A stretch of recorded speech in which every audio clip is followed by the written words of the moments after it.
ഒപ്പിച്ചിട്ടേ വരുള്ളൂ. അല്ലെങ്കിൽ അപ്പോൾ ഗൈസ് പണിമുടക്കാറുണ്ട്. എന്താ പറയുക, കടകളൊന്നും ഉണ്ടാവുമോ എന്ന് ഞങ്ങൾക്കറിയില്ല. അപ്പം ഞങ്ങൾ എന്താ പറയുക, പഴംപൊരി തിന്നാൻ ഭയങ്കര ആഗ്രഹമായതുകൊണ്ട് ഞാൻ എൻ്റെ അച്ഛനെ കൂട്ടിയിട്ട് ഞങ്ങൾ ബൈക്കിൽ പോവുകയാണ് പഴംപൊരി തിന്നാൻ. ഞങ്ങൾക്ക് പോവാം. അപ്പോൾ നമ്മുടെ പഴംപൊരിയുടെ യാത്ര ഇവിടെ തുടങ്ങുകയാണ്. നമ്മൾ പഴംപൊരി എവിടെ നിന്നെങ്കിലും ഒപ്പിച്ചിട്ടേ വരുള്ളൂ, അല്ലെങ്കിൽ മഴയെ കുടിക്കിട്ട് വരുള്ളൂ.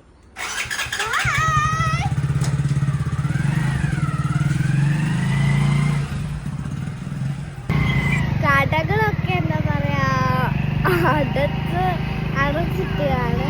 അപ്പൊ എവിടുന്നെങ്കിലും തപ്പി നമുക്ക് പഴംപൊരി എടുക്കണം ഗൈസ്.